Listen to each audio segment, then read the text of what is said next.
Student, welcome in ASC starter. आज SST का morning study वाले बच्चे का पेपर हुआ था ना, तो मैं इस वीडियो में आपको आंसर की के साथ समझाने जा रहा हूँ। ठीक है, तो हमारे पास आंसर की भी अवेलेबल है, ठीक है, और हमारे पास क्वेश्चन पेपर भी अवेलेबल है। तो जिन बच्चों का पेपर नहीं हुआ वो यहाँ, ठीक है, तो मॉर्निंग वाले शिफ्ट वाले बच्चों का तो पेपर हो चुका है। इवनिंग वाले बच्चे इस वीडियो से फायदा उठा सकते हैं, और जो मॉर्निंग वाले हैं अपने आंसर मैच कर सकते हैं। जिन्होंने मेरी आंसर की वाली वीडियो नहीं देखी वो इस वीडियो को देखकर अपने आंसर मैच कर सकते हैं। नहीं तो मैं उन्हें ये एडवाइस करूंगा, जो बच्चे मॉर्निंग वाले हैं उन्हें केवल अगर आंसर की देखनी है तो आंसर की क्लास 9, फिर चैनल का नाम लिख दो एएससी स्टार्टर। आपको स्टार लिखे हुए TR, आपको आराम से वो वीडियो मिल जाएगी। इसमें आपको टाइम बच जाएगा, ठीक है ना। तो एसएसटी की लिख देना। अब बाकी जो बच्चे जिन्होंने पेपर देना वो समझ लो। ये क्या, निम्नलिखित में से किस अधिकार को फ्रांसीसी संविधान में नैसर्गिक एक अहर्णीय अधिकार माना गया। ये हिंदी में लिखा है, यहाँ पर इंग्लिश में लिखा हुआ है। तो कौन से राइट को यहाँ पर बोला गया है कि वो नैसर्गिक है।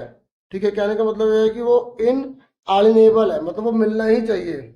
ठीक है, तो कौन कौन से राइट बोले गए हैं, तो ये तीनों के तीनों ही बोले गए थे। ठीक है, तो इसका आंसर सी था, ये बहुत इजी था। ठीक है, उसके बाद नेक्स्ट है, निम्नलिखित विशेषताओं के आधार पर सही विकल्प का चयन करना है आपको। तो आपको बताना है the parliament of this country is called the National People's Congress. बताओ किस कंट्री के अंदर पार्लियामेंट को नेशनल पीपल्स कांग्रेस कहा जाता है, और यहाँ की जो पार्लियामेंट है वो पावरफुल है। ठीक है, अपॉइंट करती है प्रेसिडेंट को कंट्री का, और आर्मी जो है वो आल्सो इलेक्ट सम मेंबर। जो आर्मी है वो भी कुछ मेंबर इलेक्ट करती है पार्लियामेंट के अंदर। तो किस कंट्री के अंदर ऐसा होता है बताओ। तो देखो, जैसे इस कंट्री में यहाँ पर चीन की बात हो रही है ना, जैसे यहाँ पर चीन की बात हो रही है, तो आपके एग्जाम में जो आपकी डेमोक्रेसी की बुक का पहला चैप्टर है ना, उसमें पाकिस्तान की बात हो रही है, मैक्सिको की बात हो रही है। ठीक है, तो PRI पार्टी की बात हो रही है, तो आप मैक्सिको, है ना, तो आप ऐसे क्वेश्चन इसके आसपास की करो जो बच्चे इवनिंग वाले हैं। ठीक है, नेक्स्ट है, श्रम बल जनसंख्या में डैश आयु वर्ग के लोगों को शामिल किया जाता है। बताओ कि जो वर्कफोर्स होती है, वर्कफोर्स, उसमें किस पॉपुलेशन को इंक्लूड किया जाता है, मतलब काम करने वाले किन्हें माना जाता है। तो 15 से 59 वालों को माना जाता है। 14 से कम वाले जो होते हैं वो बच्चे होते हैं। 59 से ऊपर वाले जो है वृद्ध होते हैं। ठीक है, तो इसका आंसर डी था। फिर उसके बाद नेक्स्ट है, ये कह रहे हैं निम्नलिखित घटनाओं को काल क्रमानुक्रमिक क्रम में व्यवस्थित कीजिए। सही बताइए, पहले क्या घटना घटी, फिर कौन सी घटना घटी। इस तरीके से आपको यहाँ बताना है। तो देखो, तो सबसे पहले क्या हुआ, end of the monarchy bye convention हुआ। ठीक है, क्या हुआ, कन्वेंशन द्वारा राजतंत्र का अंत हुआ। ठीक है, उसके बाद जैकोबिन सरकार का पतन कर दिया गया, और जब जैकोबिन सरकार का पतन हो गया तो डायरेक्टरी का शासन आ गया, फिर नेपोलियन राजा बन गया। अगर आपको दो बातें पता होंगी ना कि डायरेक्टरी के बाद ही नेपोलियन बना था, तो आप तब भी आराम से कर लोगे कि सेकंड के बाद थर्ड आ रहा है। अच्छा, यहाँ पर भी आ रहा है, तो भाई आपको चार ही पता होनी चाहिए। ठीक है, वैसे सारा पता हो तो ज्यादा बेटर रहेगा, है ना। तो सिक्वेंस वाला एक क्वेश्चन तो हर बार आता है, वो कैसा भी दे सकते हैं बना के। फिर नेक्स्ट है, निम्नलिखित कथन को पढ़कर आपको बताना है, यह शासन का एक ऐसा रूप है जिसमें शासकों का चुनाव लोग करते हैं। बताओ, it is a form of government in which the rulers are elected by the people. बताओ कहाँ पर होता है जहाँ पे जनता चुनती है, तो वो लोकतंत्र होता है। डेमोक्रेसी मुझे पूरी उम्मीद है सबका ही ठीक होगा। ठीक है, निम्नलिखित में से कौन से युग सही मैचिंग नहीं किया गया। तो देखो, आप बताओ कि जो माइनिंग है, जमीन खोद रहे, वो सेकेंडरी में आएगी नहीं ना, तो पहले आंसर आ गया। ठीक है ना, तो क्योंकि जो माइनिंग होती है वो प्राइमरी का पार्ट है, मैन्युफैक्चरिंग सेकेंडरी है, इंश्योरेंस टर्शियरी है, फॉरेस्ट्री प्राइमरी है। तो ऐसा क्वेश्चन आपके एग्जाम में भी आ सकता है। ठीक है, उसके बाद नेक्स्ट क्वेश्चन है, यहाँ पर निम्नलिखित विशेषताओं के आधार पर बताइए कि ये जमीन कौन सी है, भूआकृति कौन सी है। बताओ, यहाँ पर ऊंचे ऊंचे शिखर है, तो भाई शिखर तो हिमालय में होते हैं। तो सबसे आसान क्वेश्चन था, आपको कैसा लगा, देखो पहले पढ़ के पता लग गया। ठीक है, इसमें से तेज बहने नदियां निकलती हैं, बहती हैं, हिमालय तो है। फिर नेक्स्ट कह रहा है कि कौन सी स्थिति निर्धनता संबंध, मतलब कौन इसमें गरीब नहीं माना जाएगा। बताओ, कौन इसमें गरीब नहीं माना जाएगा। तो ये कह रहा है जिस गांव में जिनके पास जमीनें बड़ी बड़ी है, तो भी इससे तो नहीं माना जाएगा। स्लम वालों को माना जाएगा, डेली वेज वाले को माना जाएगा, चाइल्ड लेबर को माना जाएगा, ढाबे में काम कर रहे हैं। तो पहले वाले को नहीं माना जाएगा, तो केवल एक आंसर आ गया। ठीक है, इस तरीके से देखो कैसे क्वेश्चन है, जनरल क्वेश्चन है। आप में जो है ना मौलिक अधिकार यानी कि फंडामेंटल राइट के रिगार्डिंग वाले क्वेश्चन आ सकते हैं। ठीक है। उसके बाद यहाँ 9 देखिए, 9th में अगर हम देखते हैं 9th में, तो यहाँ बोल रहे हैं कि दो बातें लिखी है, अभिकथन और कारण। ठीक है, तो यहाँ पर बोला गया है कि उदारवादी समूह वंश आधारित शासकों की अनियंत्रित सत्ता के विरोधी थे। क्या जो उदारवादी लोग थे वो चाहते थे कि राजाओं का राज जो अनकंट्रोलेबल वो ना हो। हाँ, वो ये चाहते थे, बिल्कुल ठीक बात लिखी है। ये कह रहे ये सभी सार्वभौमिक बेसिक मताधिकार देने के पक्ष में थे। क्या वो सभी को वोट डालने के पक्ष में थे? नहीं ना, मैंने आपको बताया था ना, वो औरतों को वोट डालने के पक्ष में बिल्कुल नहीं थे। तो इसलिए इसका आंसर ए सही है, आर गलत है। तो ए सही है, आर गलत, तो सी आंसर होगा इसका। फिर निम्नलिखित संस्थाओं में से सही विकल्प की सहायता से भारतीय संसद के अंगों की पहचान कीजिए। तो बताओ हमारे संसद के कौन कौन से अंग होते हैं? ठीक है, कौन कौन से हमारी संसद के पार्ट माने जाते हैं? तो देखिए मैं आपको बता दूं कि हमारी जो पार्लियामेंट है ना, उसमें जो है लोकसभा, राज्यसभा और राष्ट्रपति तीनों अंग होते हैं। ठीक है, तो तीनों अंग आ गया, तो ये किस में दे रखा है? डी में दे रखा है। ठीक है, तो इसका आंसर डी आ गया। ठीक है, बच्चे सोचते हैं कि लोकसभा और राज्यसभा होगी, राष्ट्रपति भी अंग माना जाता है। जिन्होंने वीडियो देखी होगी मैंने बताया होगा। अब ये नेक्स्ट है, ये पंजाब। बताओ पंजाब में यहाँ पर किससे मैचिंग करोगे पंजाब की? तो पंजाब में क्या चीज़ है? देखो वहाँ पे बहुत अच्छी खेती होती है। केरल की क्या खास बात है? केरल में लोग मतलब मानव संसाधन, मतलब वहाँ पे एजुकेशन में बहुत ध्यान दिया गया ना। आंध्र प्रदेश में किस चीज़ पर है? अनाज का मतलब ये पीडीएस वगैरह। और पश्चिम बंगाल में भूमि सुधार। तो इस तरीके से यहाँ पर ये मैचिंग होगी। तो इसके हिसाब से कौन सही है? हमारा बी सही है। ठीक है ना, ये इंग्लिश में भी आप देख सकते हैं, बी ठीक है। उसके बाद ये कह रहा है बताइए कि नदी द्रोणी कौन सी है? ये देखो ब्रह्मगिरी श्रृंखला से निकली है, लंबाई से 760 है। ठीक है, और इसकी द्रोणी तमिलनाडु, केरल, कर्नाटक में फैली हुई है। तो वो कौन सी नदी है? कावेरी नदी। 760 लिखा हुआ तो कावेरी नदी। अगर आपने देखो देखो इसमें नदी वाला आया ना, तो आप नदी वाले चैप्टर निकालो, उसमें कौन कौन सी नदी है। जैसे गंगा की जो छोटी नदी होती है, जो दक्षिण भारत की गोदावरी कहा जाती है, कृष्णा है, और बहुत से नर्मदा, तापी है, उन सबके बारे में लिखा हुआ है थोड़ा थोड़ा, तो आप उसे पढ़ लो। हो सकता है आप में से उसमें से कुछ पूछ ले, या आपसे पूछ ले पश्चिम घाट की कौन सी नदी है, पूर्वी घाट में कौन सी नदी है, पश्चिम की बहने वाली नदी कौन सी है, पूर्व में बहने वाली नदी कौन सी है, वो आप नदी वाले चैप्टर से देख लो एक बार। ठीक है, देखिए थर्ड क्वेश्चन देखिए, इंग्लिश में पढ़ता हूँ। जर्मन जो गवर्नमेंट है उन्होंने क्या करा, प्रिंटेड मनी को बहुत ज़्यादा क्या करने लगे, छापने लग गए। तो वैल्यू जो है ना जर्मन मार्क की बढ़ गई। गलत। अगर किसी भी करेंसी को हम ज़्यादा छापेंगे तो उसकी वैल्यू गिरेगी, ये गलत है। और ये कह रहे हैं हिटलर ने रिस्पॉन्सिबिलिटी थी इकोनॉमिक रिकवरी के लिए। इकोनॉमिस्ट जो थे उनका नाम था यहाँ पे हजालमर शाक्त। ठीक है, तो इनको दी थी, तो ये बिल्कुल ट्रू है। तो कौन सा सही हो जाएगा इसमें? यहाँ पर हो जाएगा ए गलत है, 8 सही है, तो बी आंसर हो गया इसका। क्या होगा आंसर इसका? बी। ठीक है, 13 का। फिर 14 क्वेश्चन देख लो। ये कह संविधान सभा का चुनाव देश के लोगों ने प्रत्यक्ष ढंग से नहीं किया। तो आप बताइए सही है गलत है? बिल्कुल सही है, क्योंकि जब शुरू में संविधान सभा बन रही थी ना, लोगों ने उन्हें नहीं चुना था डायरेक्टली। कारण क्या है, उस समय सार्वभौम बेसिक मताधिकार नहीं था। तो ये बिल्कुल ठीक है, दोनों ठीक है, रीजन भी ठीक है, तो इसका आंसर क्या आएगा? ए आ जाएगा। ठीक है, उसके बाद नेक्स्ट क्वेश्चन पर आ जाओ।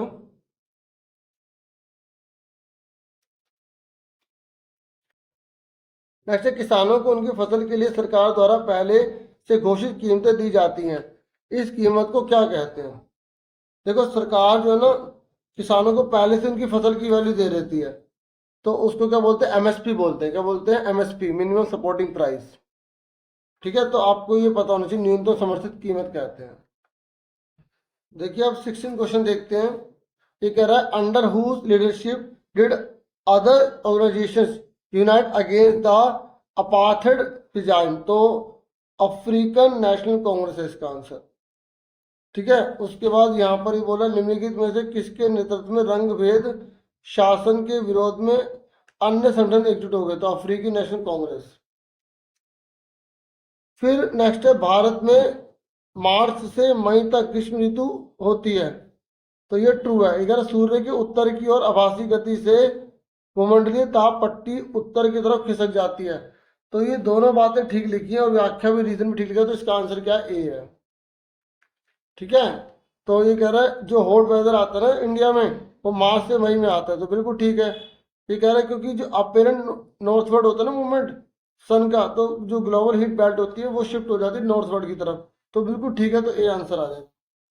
फिर कह रहे हैं लोकसभा चुनाव के लिए देश में कितने निर्वाचन क्षेत्रों में बांटा गया है लोकसभा में? तो देखो कितने निर्वाचन क्षेत्रों में बांटा गया है, तो 543, क्योंकि 2 सीट तो राष्ट्रपति चुनता है ना। फिर ये कह रहा है जर्मनी को आर्थिक संकट से निकालने के लिए डैश ने हस्तक्षेप किया। बताओ किसने मदद करी थी? अमेरिका ने। किसने? अमेरिका ने हेल्प करी थी। ठीक है। फिर उसके बाद नेक्स्ट देखते हैं। देखिए नेक्स्ट क्वेश्चन है हमारा, 20 क्वेश्चन है। तो ये कह रहा है निम्नलिखित में से कौन सी विशेषता राष्ट्रीय खाद्य सुरक्षा अधिनियम के विषय में सही लिखी गई है? हमारी जो इंडिया में नेशनल फूड सिक्योरिटी एक्ट है ना, उसके बारे में कौन सी बात सही लिखी गई है? तो देखिए ये 2013 में वो बिल्कुल ठीक है। लक्षित समूह योग्य परिवार को बोला गया, ठीक है। प्रतिमाह 10 किलो प्रति व्यक्ति खाद्यान्न मात्रा, ये गलत है। खाद्यान्न में गेहूं, चावल और अनाज, 3 बातें सही है, तो इसका आंसर क्या होगा? डी। ठीक है, डी आंसर था इसका। उसके बाद आ जाओ नेक्स्ट क्वेश्चन, ये अब आए हैं। ठीक है, तो इन क्वेश्चनों को देखो। ये कह रहा है रूस में समाजवादी समाज के निर्माण के लिए किए गए 2 कार्यों को बताइए। तो देखो उन्होंने, रूस ने समाजवादी के लिए क्या करा? ये कह रहा है mention any 2 steps taken to build a socialist society in Russia. तो उन्होंने पहला तो क्या करा कि सेंट्रल प्लानिंग कर दी। ठीक है, मतलब गवर्नमेंट अपने कंट्रोल में रखेगी। दूसरा उन्होंने क्या करा? प्राइस को स्टेबल कर दिया, मतलब जो प्राइस है ना, कीमतें, उनको स्थिर कर दिया। ठीक है। आप ऑफिशियल जो आंसर किया है उसमें आंसर यहाँ देख भी सकते हैं, मैं दिखा देता हूँ। यहाँ पर हिंदी में अवेलेबल है। ठीक है, आप देख सकते हो। फिर नेक्स्ट है, कह रहा है 20वीं सदी के शुरुआत में रूसी अर्थव्यवस्था की किन्हीं 2 विशेषताओं को लिख कीजिए। बताइए 20वीं सेंचुरी में रूस की इकोनॉमी कैसी थी? तो आपको बता दूं कि देखो उसमें 85%, अगर आपने चैप्टर में पढ़ा हो, 85% लोग खेती पर निर्भर थे। ठीक है, इस पर निर्भर थे, एग्रीकल्चर पर डिपेंड थे। और दूसरा आप बोलोगे कि जो रशिया था ना, वो ग्रेन को एक्सपोर्टर था, ग्रेन को एक्सपोर्ट करता था, और इंडस्ट्री बहुत कम थी। फिर ये कह रहा है नेक्स्ट, ये देखो इंग्लिश में भी देखते रहना।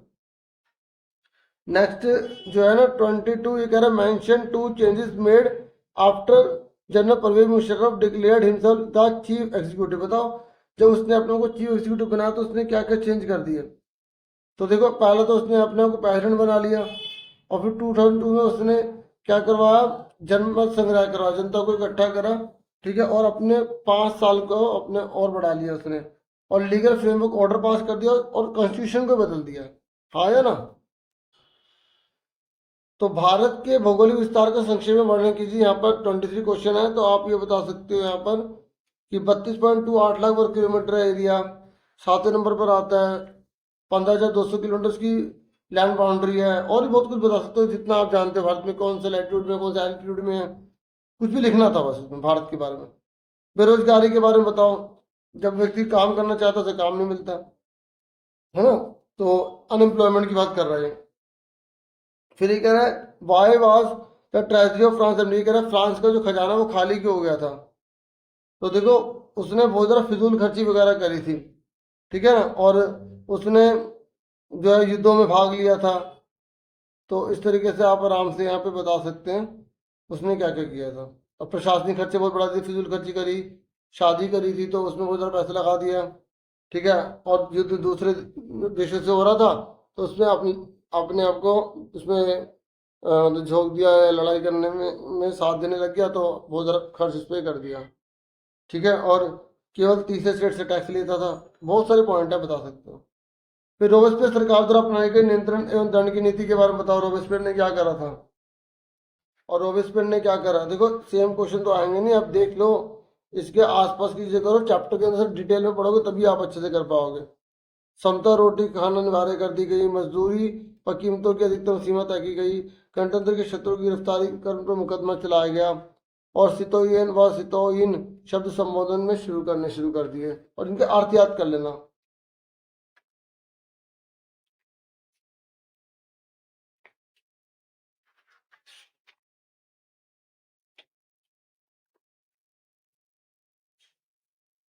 ऐसी भारत की जलवायु को व्यक्त करने वाले कोई तीन कारक बताओ। तो तापमान, वर्षा, ऊंचाई, वायु दाब, धरातलीय पवने, है ना, इस तरीके से।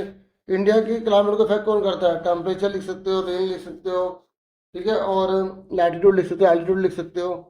फिर कह रहा है कार्ल मार्क्स के व्यू को बताओ। उन्होंने कैपिटलिस्ट कर बोला। क्या बोला कार्ल मार्क्स ने? बोला कि औद्योगिक जो समाज होता है पूंजीवादी होता है। पूंजीवादी जो होते हैं वो क्या करते हैं? मजदूरों की मेहनत का सारा मुनाफा खुद ले लेते हैं। तो इस तरीके से आप बाकी पढ़ सकते हैं।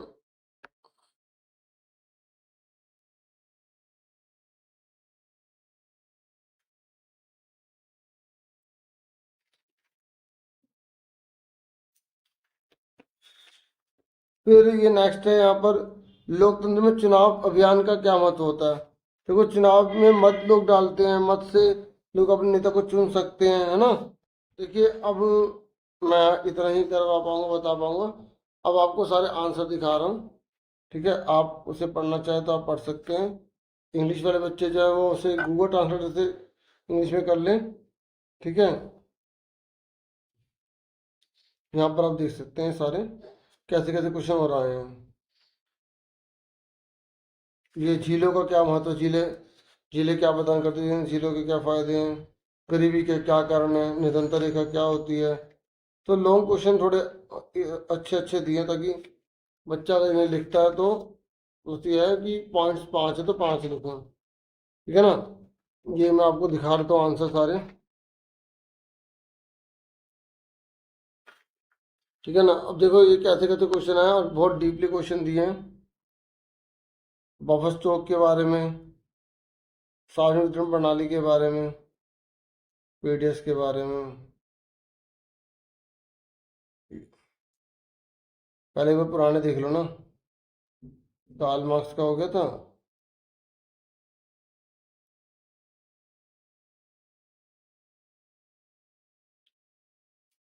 ये हिंदी में अवेलेबल है, ठीक है ना।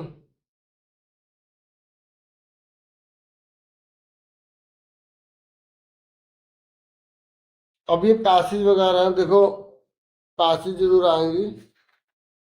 तो कई बार आंसर हमें इनमें से मिल जाते हैं, पुराने जो क्वेश्चन होते हैं उनमें से, ठीक है। ये देख लो आप।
ये सारे आंसर आप देख सकते हैं।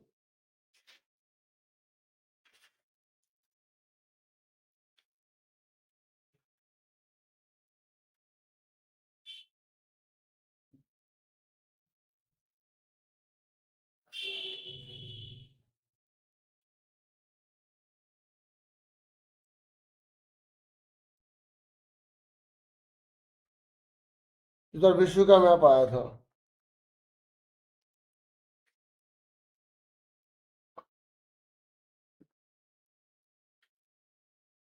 इतना ही था इस वीडियो में। Thank you for watching and listening carefully. Take care, dear student.